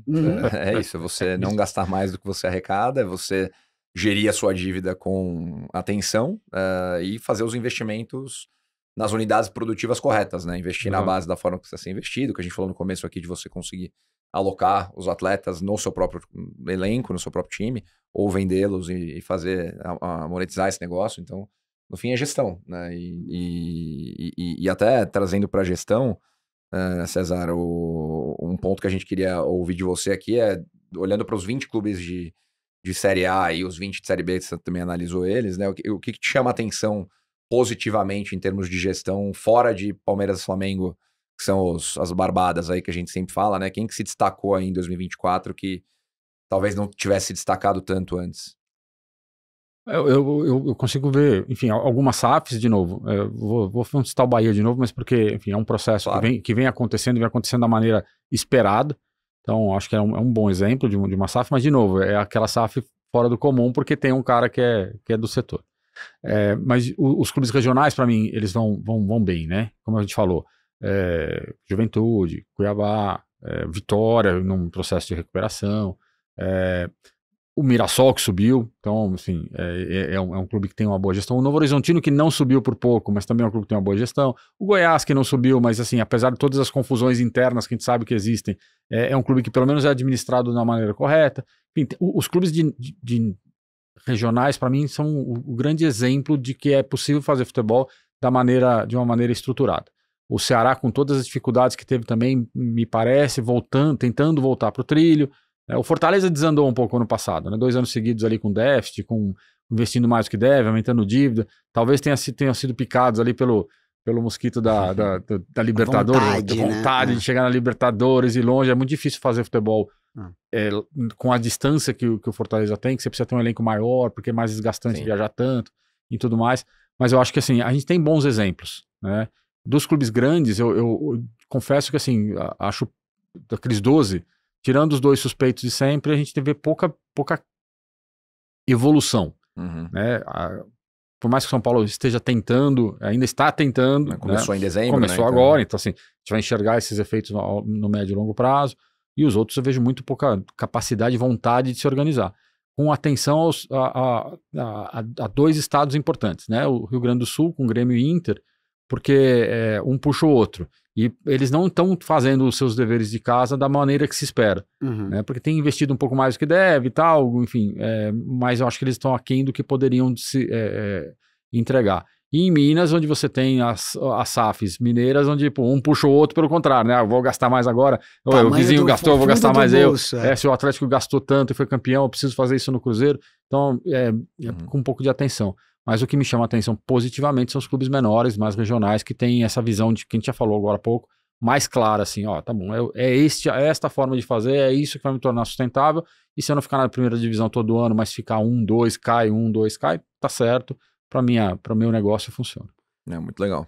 Posso dar aqui um destaque do lado B da bola? Claro, claro. Eu gostei bastante de 3 projetos, fora a série A e B, assim, né? O Remo, que além de ter subido, se encontrou ali, chegou bem agora na série B, acho que é um bom, e decididamente Retrô e Maringá, assim.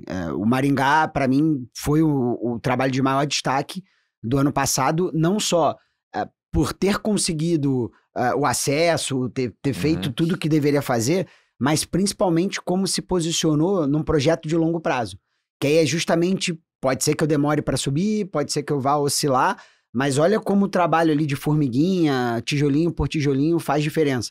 E aí a gente teve aqui, né, uma análise mais aprofundada do Maringá, mas eu acho que o grande X da questão foi o ano em que todo aquele projeto que ficou no quase por algumas vezes foi coroado. E a gente precisa destacar esse tipo de projeto porque é quem realmente faz a tal da governança, que a gente fala aqui, né? Que é meio abstrata, mas que é muito legal. E até pegando o gancho, né, do Maringá, a gente trouxe esse dado no relatório também falando de SAF, né? De novo, a SAF não é a bala de prata, mas a gente tem a lei da SAF aprovada em agosto de 21. De lá para cá a gente chegou agora, né? Esse número está 100% atualizado, que a gente olhou abril. São 107 SAFs constituídas no Brasil, das quais 1/4 recebeu investimento. Então a gente tem ainda 3/4, né, 70 SAFs aí no mercado procurando investidor nesse momento, porque a ferramenta ela mostra que tem eficiência, ela pode funcionar. Né? Então o Maringá, um projeto sólido aí fazendo ascensão esportiva, Ferroviária, né, vindo lá da Série D, acesso consecutivo chegando numa Série B, Novo Horizontino, que ficou em quinto 2 anos seguidos na Série B, batendo na trave, mas competindo de igual para igual com todos os grandes no Campeonato Paulista. O São Bernardo subiu da D para C e bateu na trave 2 anos na C também. Então, assim, tem muito... O Remo é um bom exemplo, assim, tem muito projeto fora do nosso radar aqui, né, de Série A e clubes enormes do Brasil, que estão sendo muito bem feitos. Né? E aí, sendo um pouco mais extremista, por um lado, a gente sempre fala isso para alguns clubes, né, entre 4 paredes, se você não mudar, a tendência é que você vai ficar para trás dessa turma. Né? Daqui a um tempo você vai estar numa Série C e o Maringá vai estar na Série A, você vai estar numa Série B e a Ferroviária vai estar na Série A. Então a dinâmica do futebol brasileiro como um todo, né, o Retrô também que você citou é um ótimo exemplo, projeto bem estruturado, eliminou inclusive Fortaleza na Copa do Brasil.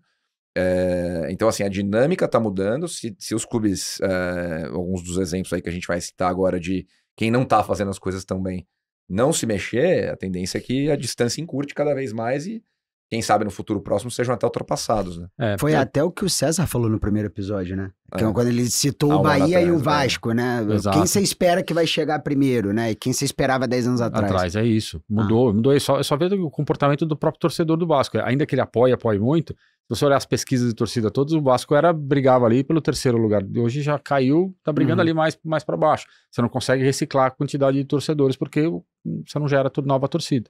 Acho que tem o Atlético também em Minas que faz um bom trabalho. Enfim, o que isso significa que Série B e Série C do Campeonato Brasileiro vão ficar cada vez mais difíceis. Muito difíceis, imagina. Muito. Caiu para a Série C, e essa turma toda que está bem na Série A hoje, mas que é bem assim no sentido, está disputando a Série A, mas está bem estruturado, quando cai vai ter mais dificuldade em voltar. Então, a gente vai ter muita competitividade em Série B e Série C no Brasil nos próximos 4, 5 anos. Vão ser competições que vão se tornar mais atraentes ainda, do ponto de vista comercial e de interesse. Eu acho que aqui a gente tem um caminho normal, onde de novo, a gente falou de concentração, a Receita ainda vai fazer alguma diferença por algum tempo, né? Mas a turma que fatura ali abaixo dos 500 milhões de reais tem que estar muito alerta, porque faturando 400, 500, com uma dívida do mesmo tamanho maior, significa que em algum momento o cara que chegou com faturando de baixo dos 150, 200, mas sem dívida, ele vai ser tão mais competitivo do que esses caras. É o Mirassol agora, né? Isso. Antes do Brasileirão começar, acho que 90% dos torcedores... ele já colocou o cara como último, né? O Mirassol tá em 8º hoje. É isso. Então... E bem, né? Projeto sólido, o jogador recebendo em dia... o jogador também compra o projeto. Claro, uma infraestrutura incrível, projeto estabilizado, consistente, veio lá da Série D também, Série C. Série B bateu na trave 2 anos, agora subiu. E assim, até coisas intangíveis, né? Você vai morar onde? Vai morar em Mirassol, às vezes com família, com tudo mais, cidade tranquila, muito melhor do que às vezes morar numa cidade grande, confusa, e tudo isso conta no fim do dia. Né? Então, a gente precisa estar muito, os clubes precisam estar muito alertas, esses clubes do meio do ranking de receitas, que ficam no meio do ranking de receitas, mas no topo do ranking de dívidas, precisam estar muito alertas, porque a Série B e Série C vai ficar cada vez mais difícil, vai trazer times cada vez mais bem estruturados para a Série A, e quem cair vai ter dificuldade em voltar. Tem até um exemplo agora que espero que as coisas melhorem lá, né? Que até no rating é um clube bem avaliado, né? No relatório que é o Criciúma, né? Que tem uma boa gestão. Tem uma boa gestão, mas foi rebaixado da A para B e hoje está na zona de rebaixamento da B para C, né? Então, uma campanha na Série B é difícil, é competitiva. Então... Ganhou um jogo importante contra o Paysandu lá. Então, de fato, quem não se atentar a isso, corre riscos, né, de perenidade aí. Exato. E aí, nessa frente, correr riscos, agora falando do outro lado, né, quem que você destaca como quem não tá fazendo a lição de casa aí, além do que a gente já falou de Corinthians, Atlético Mineiro, quem mais chamou atenção aí nos números? Eu acho que tem alguns alertas aqui, Fluminense, Internacional, o Grêmio um pouquinho ali, um pouquinho distante desses dois, mas eu acho que Grêmio e Inter precisam mudar o modus operandi. O Grêmio, o Inter porque tem uma questão política muito pesada. Né? Quem conhece ali a vida política do Inter sabe a dificuldade que é você fazer qualquer coisa. Muito grupo, muita discussão, né? A gente discutiu lá atrás operações que ajudariam, operações de mercado que ajudariam o clube a reestruturar o seu passivo, mas elas não aprovam por conta de uma mentalidade ainda associativa, pequena, enfim, de não perceber o que é importante para o futuro do clube. Então, assim, quem está lá tem muita dificuldade em fazer as coisas acontecer porque o político atrapalha. E o clube vai se apertando, né? Recebeu o dinheiro do LFU, gastou tudo, não pagou dívida, não consegue alongar, não consegue fazer o dever de casa. Então o Inter é um clube que acaba tendo até o sucesso, mas de uma maneira equivocada, que eu estou aumentando minha dívida, estou tendo dificuldades aqui. Vai vendendo jogador aqui e ali, porque continua sendo uma boa formação, mas precisa estar alerta, porque para desandar falta pouco. E o Fluminense também vem tendo um pouco de sucesso em campo, né? Foi campeão de Libertadores, num ano que fez bastante receita por conta disso. Ano passado fez receita porque monta uma base interessante e vende bons jogadores, mas você não pode contar com 200 milhões de venda de jogador todos os anos, né? De novo, ainda não é sustentável. Agora, tem dívidas elevadas, tem uma gestão um pouco menos não vou dizer qualificada, mas tem uma gestão um pouco menos ciente, me parece, do que deve fazer para se recuperar. Tanto é que vem falando muito em se fazer SAF e tudo mais, justamente porque talvez seria a solução. Então são dois clubes que eu acho que precisam de alguma atenção. E o Fortaleza, que a gente sempre cita como um clube com muita qualidade, muito boa gestão, e que de fato, nos 2 últimos anos, apresentou aqui uma deterioração relativamente grave da sua condição. Assim, o cara passa 2 anos ali bem posicionado. Sim. Ele olha e fala, eu já fiz isso, estou bem posicionado, eu vou dar para onde eu vou agora? Um salto aqui adicional, porque eu não consigo crescer receita, mas eu vou fazer um esforço a mais, porque eu posso conseguir alguma coisa. É melhor dar 2 passos para trás, voltar, né? Enfim, até uma olhar a Sul-Americana como objetivo e não a Libertadores. Convenhamos, o Fortaleza não vai ganhar a Libertadores, mas ele pode ganhar a Sul-Americana. Então, assim, se esse for o objetivo, é melhor. Né? Como tem na Europa, muito clube que olha e fala, quero disputar a Champions League, mas eu não vou ganhar. Sevilha. Se eu ganhar, se eu disputar a Europa League, que me dá uma vaga depois para Champions, ótimo. Então o que eu preciso fazer? Preciso terminar em 6º? Em 5º? Esse é o meu objetivo. E aqui na Sul-Americana você classifica no Brasil até o 10º muito. Então, assim, não precisa muito, mas precisa de uma organização. Então talvez o Fortaleza seja um caso de alerta de que é preciso voltar às bases para poder não desandar. E era um clube que me coloco nesse grupo, né? Era a bola da vez, da próxima grande SAF, um clube sanado financeiramente. Todo mundo achou que era natural que o Fortaleza fosse receber esse comprador. Né? E aí entra o problema dessa visão que talvez esteja um pouco turva, né? Eu quero fazer uma SAF, mas só quero vender para o minoritário. Ninguém vai colocar dinheiro e deixar a associação tocar. Mas o Marcelo é ótimo, mas assim, se eu vou colocar dinheiro, eu quero colocar a minha gestão. Então isso não vai acontecer, pelo menos de uma maneira organizada. Talvez aconteça, assim, vendeu, abriu capital, arrumou ali a torcida como sócio, criou uma solução ali interessante, mas assim, do ponto de vista de estratégico, para alguém que pega o Fortaleza, que tem torcida, que tem, enfim, que tá bem posicionado e tudo mais, para realmente dar o salto que o Bahia está tendo agora, talvez só com um majoritário, né? Então, isso talvez precise mudar na cabeça do Fortaleza, de novo, voltar às bases e falar o que é possível fazer com o que nós temos e qual o caminho ideal para a gente chegar onde nós queremos, que organicamente não vai acontecer. Eu acho que, você falou, acho que talvez não seja, eu acho que ainda é um exemplo de gestão e ainda com certeza está num bom lugar. Não à toa, né, estão se mexendo internamente, né, estão tentando achar caminhos ali de manter a competitividade. É um desafio grande, porque não tem muito para onde você achar muita receita no curto prazo, né? Não vou usar a expressão aqui bateu no teto, mas está perto do teto. E tem vários desafios que o Marcelo Paz, que é extremamente capacitado, tá gerenciando lá no dia a dia. Mas ainda espero que se mantenham ali na parte de cima da tabela do Campeonato Brasileiro, né? Acho que foi 2 anos atrás que eles passaram o primeiro turno inteiro na zona de rebaixamento, depois deram a volta por cima. E além dos que você levantou a bola agora, eu queria também te perguntar sobre 2 casos aí em situações diferentes, né? Um que voltou da B, o Santos, e um que caiu para B, o Atlético Paranaense, né? Como é que você enxerga esses 2 casos? A gente até não falei no Santos aqui, porque, enfim, ele volta da B numa situação, eu conheço um pouco a estrutura ali dentro, com muito esforço de controle. Não é fácil num clube que cai pela primeira vez para a Série B.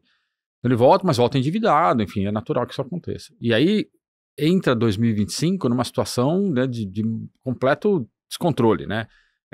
O Neymar, contrata isso, contrata aquilo, e vai, enfim, já trocou de CEO, já trocou de gente, enfim, aí contrata um diretor esportivo que é o Marcelo Matos, o Alexandre Matos, que é muito próximo daquele profissional, tem um perfil profissional que gasta, né, porque é assim que ele trabalha. Então, assim, o Santos, a minha preocupação com o Santos é o que vai acontecer com ele até o fim do ano. Né? Esse processo todo de alta dependência do Neymar, que em campo não resolve, fora de campo traz algum dinheiro, mas também gera custos. Enfim, acho que o Santos passa por um processo de completa desorganização, que é muito perigosa, porque é um clube que acabou de voltar, não entendeu o que devia fazer e como deveria se comportar na Série A, qual é o risco de descer de novo? E aí vira Vasco. Né? O Vasco tem esse histórico. Volta, recupera, mas não faz direito, volta. E bate e volta. Então, assim, o Vasco até hoje é o que é. Então, assim, o Santos tem que tomar muito cuidado. Eu sei que tem gente lá fazendo reestruturação, contrataram empresas e tudo mais, mas, assim, não basta querer. Você tem que aplicar tudo aquilo que alguém te disse para fazer. Então, o Santos é um caso de muita preocupação. O outro caso do Atlético Paranaense, assim, o Atlético continua robusto. Acho que tem os números enganam um pouco, porque tem uma dívida alta do estádio ali, que tem uma contrapartida que é um direito de potencial construtivo que não vai desvencilhar tão rápido. Então, vai começar a ser consumido pela necessidade de pagar as dívidas da construção do estádio. Acho que ainda tem uma alta dependência da família Petralha, né? Porque até onde eu sei, o Petralha está lá ainda, mas a filha dele parece que tem assumido mais a gestão. Dia a dia. Então, assim, precisa virar essa página, né? Precisa profissionalizar de fato. Tanto é que no ano passado, ou no retrasado, trocou de gente o tempo inteiro, né? Sim. Há 2 anos não consegue sustentar uma gestão pacífica. Então, assim, acho que o Atlético só precisa voltar e não está bem na Série B por conta disso, né? Ainda financeiramente continua um time saudável, mas vai ter pressão por conta de vencimento de dívida. E o pior para mim é essa gestão pouco estável, né? Completamente instável. Então, eles precisam voltar, de novo também, voltar às bases. E aí agora, sem Petralha, o que você faz? Como é que você estrutura? E ninguém vai entrar no Atlético Paranaense também como minoritário de uma estrutura que a gente já está vendo que não funciona. É o que está deixando de funcionar. Né? Funcionou melhor no passado. Então, acho que são 2 clubes que precisam estar muito atentos ao que eles querem do futuro. O Santos mais urgente e o Atlético Paranaense com um pouco mais de paciência e calma, mas assim, precisa mudar o mindset interno e precisa tirar um pouco dessa pressão, dessa alta dependência de uma família que já trouxe o Atlético para uma condição que é muito maior, muito melhor do que ele teve no passado, mas que talvez não esteja mais pronta para os desafios daqui para frente.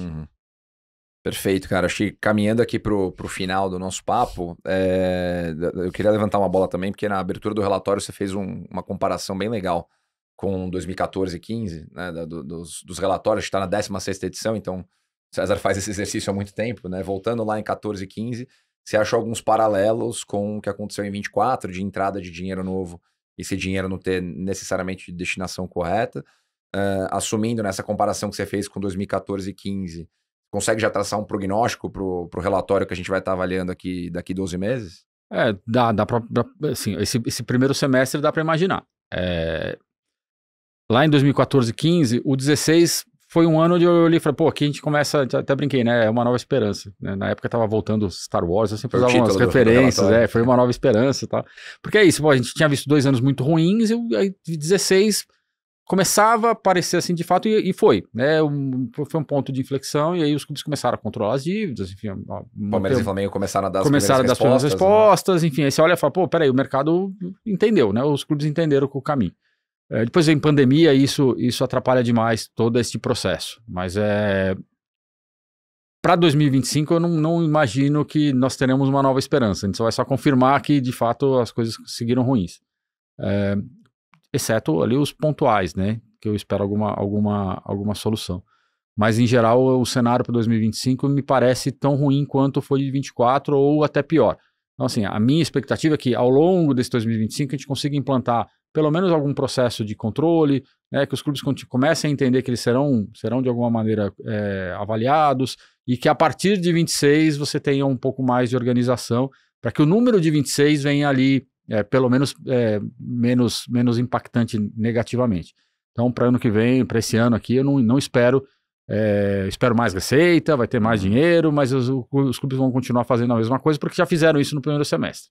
E quem fez ou não fez no primeiro, e vai precisar dessa janela agora para se recuperar, vai fazer também. Então a gente sabe que se não tiver controle, os números vão continuar piores ano após ano. E você acha que o Mundial de Clubes agora, né, que começa daqui 10 dias, pode ter um impacto muito positivo para Palmeiras, Flamengo, Botafogo, Fluminense? A gente vai enxergar um efeito não recorrente ali da participação deles? Vai, porque assim, são no mínimo 130, 140 milhões de reais de receita. Né? Tira imposto e tudo mais, tem uns 100 milhões de reais de receita limpa para essa turma.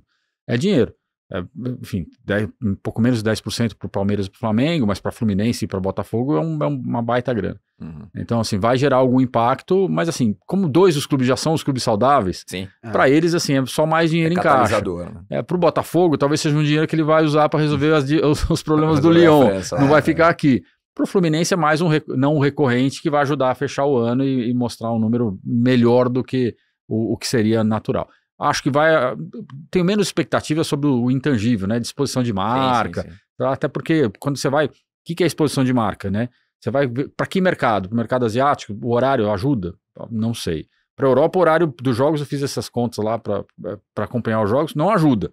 Os melhores horários são dos clubes europeus. Os brasileiros vão jogar às 2 da manhã lá, então ninguém vai acompanhar. Para o mercado americano, a gente tem visto uma baixa procura por ingresso. Então, assim, acho que a exposição ela vai ser menor do que todo mundo gostaria, mas vai entrar algum dinheiro e isso é importante para todo mundo. Boa. Mais alguma coisa aí, grande Bruno Chattak? Para mim tá muito claro. Acho que eu tenho uma última aqui bem rápida, assim.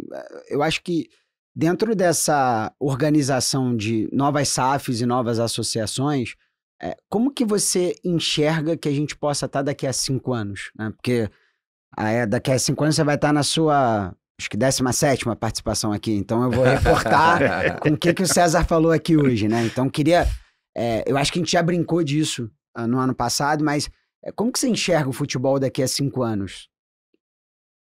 Eu acho que a gente, é um pouco de esperança, um pouco de expectativa positiva, né?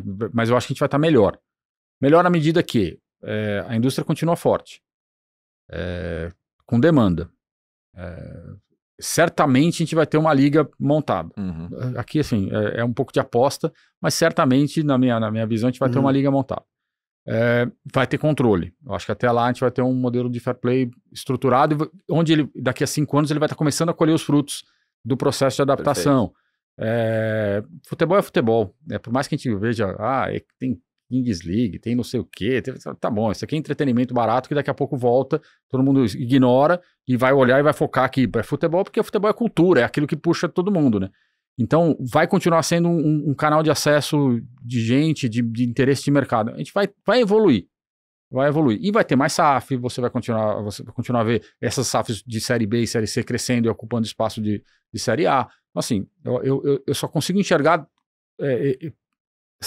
ou condições positivas de desenvolvimento e criação e crescimento do futebol no Brasil. É claro que a gente precisa sair dessa ideia e aplicar todos esses processos, mas daqui 5 anos, na 17ª participação, a gente vai estar aqui dizendo, tá vendo?